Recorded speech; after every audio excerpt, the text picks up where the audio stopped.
Bakit nyo pinakulong si Digong? Kikiusap po kami sa ating pamahalaan. Bring him home. Attorney Jimmy Pondo! Ibalik nyo si Tatay Digong!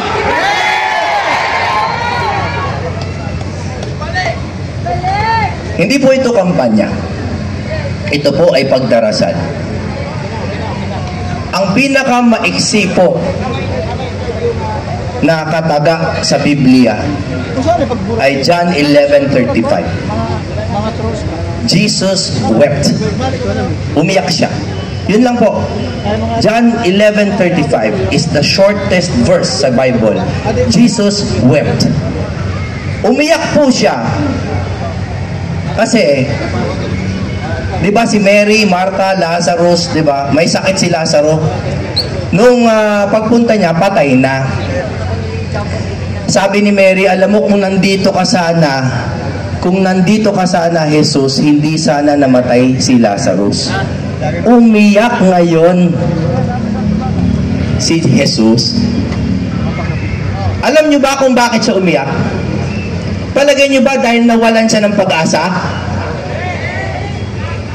Bakit siya mawawalan ng pag-asa? Kaya niyang buhayin si Lazaro. Binuhay niya nga eh.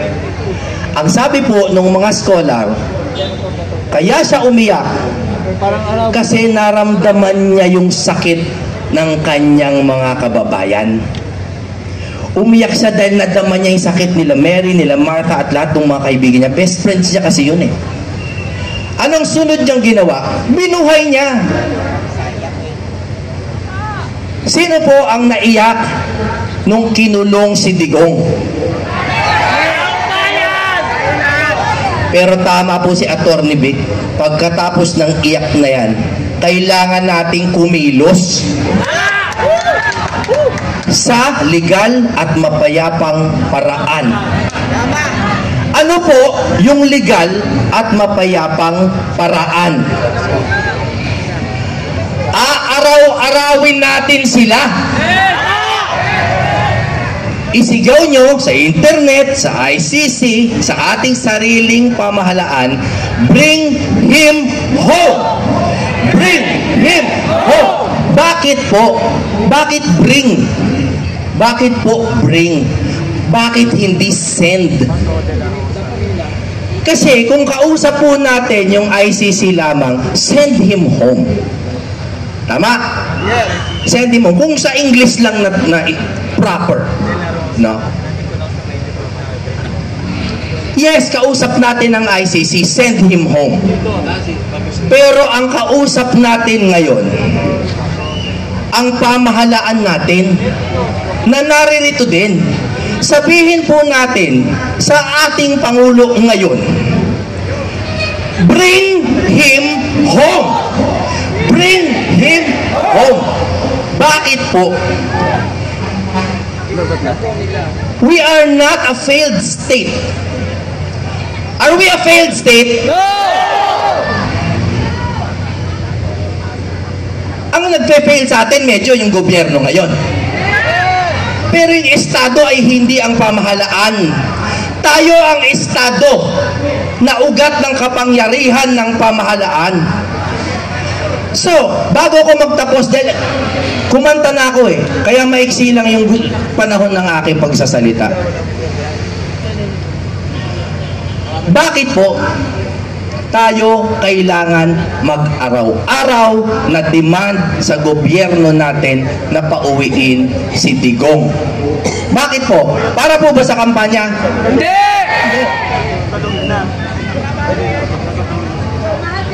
Dahil sa dalawang bagay.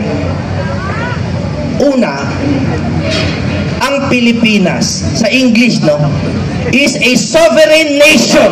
Yes! Pasensya na, maglalatin ako saglit. Sabi sa law school yan, first year, unang-una sasabihin, par in parem, non habet imperium. Ibig sabihin ng par in parem na lang, par in parem, wala pong estado na naghahari sa ibang estado. Yes! Yes! Kahit mas malaki ang Amerika, sa atin, hari ba natin ang Amerika? Eh, ang laki ng Amerika. Lalo naman sigurong hindi natin hari ang ICC. Hari ba natin ang ICC? Paano ngayon natin pauuwiin si Tatay Digong? Eh, nagka-leche-leche na. Sa totoo lang po, ang galing ng mga ginawa nating legal arguments, and kahit medyo delayed, they were filed on time. Do you agree? Yes! Pero, hindi tayo dinidinig ng kasalukuyan nating pamahalaan. Di pa tapos sumingot eh. Ano gagawin natin? Ano gagawin natin? Equal power! Alam niyo kung ano una kong gustong gawin? Yung una lang muna, yung hindi ko ikakukulong. Alam niyo ang gusto kong gawin? Gusto ko mag-sorry kay Digong.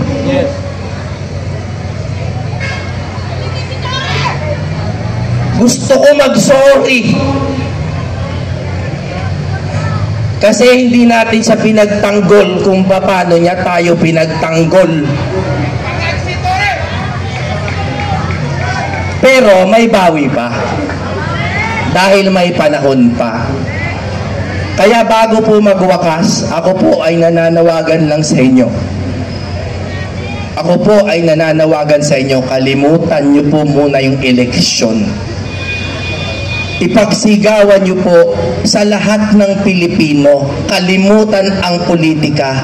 Kakamping, pula, blue, dilaw, purple, ano pang kulay yan.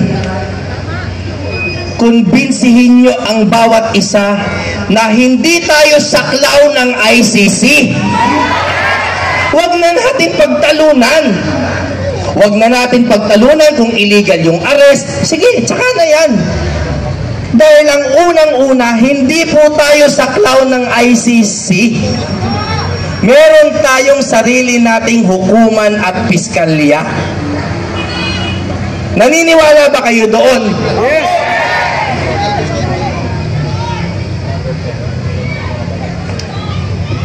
Marami pa pong magsasalita.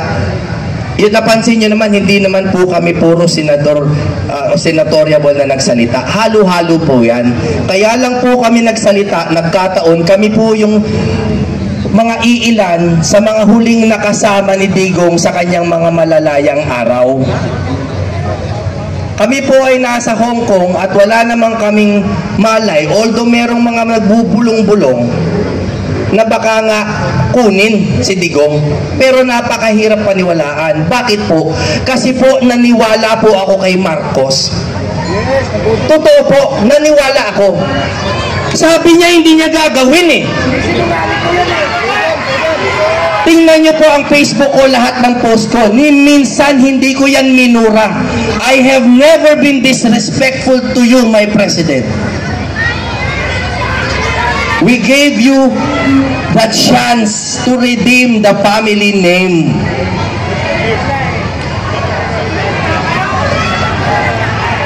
Kaya ang itanong natin, bakit nyo, kasi dapat niyang angkinin eh, bakit nyo pinakulong si Digong? Hindi po mukhang dasal to, pero ako po ay nagdadasal habang sinasabi ko sa inyo ito. Nagdadasal po ako dahil alam ko po kahit anong salita ngayon pwedeng baliktarin. Eto na po, kukwentuhan ko kayong maikli kung bakit nangyari yan sa palagay ko. Alam nyo po ba, last year hanggang ngayon, sunod-sunod nag-file ng certiorari sila Atty. Vic Rodriguez laban sa budget. Sa budget ng 2025. Kami po nila Congressman Pantaleon Alvarez at ako mismo, nag-file kami sa ombudsman. Bago po akong abogado, 2 taon pa lang, ang lakas ng loob kong ombudsman. Pero kami po ay naghain ng kaso kasama ang mga matitikas na abogado ni Kong Alvarez, falsification of legislative documents. Bakit kamo? May tanong ako bago tayo pumunta dyan. Mura ba ang bigas? Hindi! Naging 20 ba?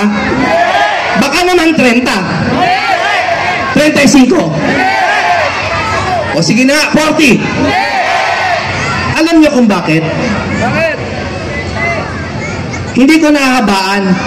Pero alam nyo, yung budget, puro blanco. Biglang nagkalaman. Tsaka na natin pag-usapan yung technical. Sasabihin ko na lang sa inyo, alam nyo ba kung anong mga departamento, yung mga pinaglaruan na numero? Kasi lahat tayo, lahat kami anti-corruption. Lahat po yan, anti-corruption. Pero inaasikaso po namin yung mechanism of corruption. Paano siya nangyayari? Kasi ang biggest corruption po is our money. Yung budget na taunan.